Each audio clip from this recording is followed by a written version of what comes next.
dikemukakan tentang bagian-bagian dari laporan keuangan toh. Sekarang ini ada dapat contohnya, tapi satu Ji. Apa kau dapat? Laporan arus kas. Oh, kalau saya neraca. Kalau saya laporan perubahan ekuitas, kalau saya laporan laba rugi.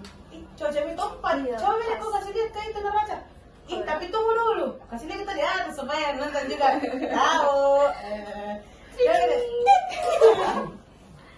Nah, di neraca itu tuh kan sesuai dijelaskan pekan lalu. Ada komponen-komponennya yaitu aset, liabilitas, sama ekuitas. Nah, di aset itu terbagi menjadi dua dia. Ada lancar sama tidak lancar.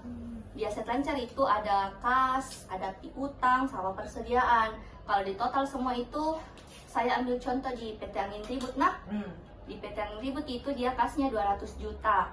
Nah, di piutangnya itu 150 juta, persediaannya 100 juta. Kalau di total itu aset lancarnya itu 450. Terus aset tidak lancar, dia ada aset tetap senilai 300 juta.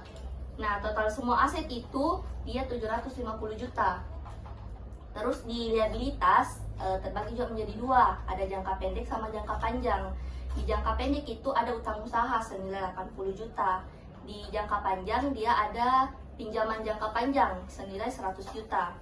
Kalau di total itu terus ada ekuitas kan? Ekuitas itu ada modal saham, ada laba ditahan. Modal sahamnya dia itu 500 juta. Terus laba ditahannya 70 juta.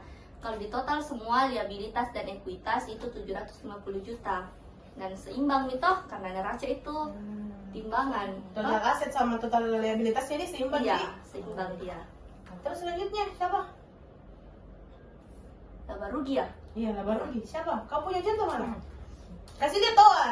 Seret. Nah. Contoh laba rugi itu dalam perusahaan Angin Ribut memiliki komponen dan jumlah.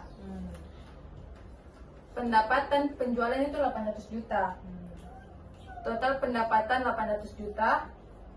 Harga pokok penjualan 400 juta. Beban pokok penjualan 400 juta. Laba kotor. Beban operasional 200 juta. Total beban operasional 200 juta. Beban lainnya, beban bunga ada 20 juta. Total beban lain-lain yaitu 180 juta. Pajak penghasilan 30 juta. Laba bersih 210 juta. Itu contohnya rugi laba nih.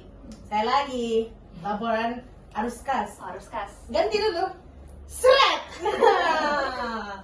Nah, terus toh laporan arus kas ini mencatat keluar masuknya uang pada perusahaan. Yang kau lihat itu semua di atas. Nah, pada periode ini ada arus kas dari aktivitas operasi itu nilainya 300 juta. Nah, arus kas dari aktivitas operasi ini berasal dari kegiatannya perusahaan. Hasil penjualannya, pembayaran gajinya, pembayaran pemasoknya dan lain-lain. Terus yang kedua itu perusahaan mencatat arus kas dari aktivitas investasi yang nilainya 100 juta. Nah, itu diambil dari pembelian atau penjualan aset jangka panjang dan investasi. Terus yang ketiga, ada yang terakhir itu toh laporan kas pada arus aktivitas pendanaan. Nah, situ jumlahnya 50 juta. Itu berasal dari arus kas yang terkait dengan pendanaan perusahaan seperti penerbitan saham, pembayaran utang, pembayaran dividen kepada pengelola saham. Gitu. Nah, yang terakhir itu apa? Nah, yang terakhir itu adalah laporan ekuitas PT Angin Ribut. Contohnya itu laporan ekuitas PT Angin Ribut.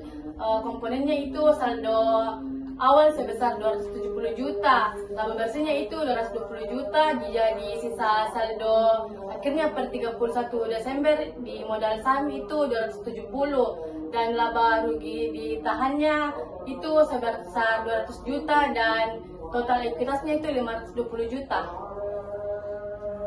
Jadi selesai ini 4 contoh toh yang kita kemukakan toh. Nanti minggu depan kita bikin lagi toh mengenai penjelasan selanjutnya. Oke, terima kasih Mas semuanya.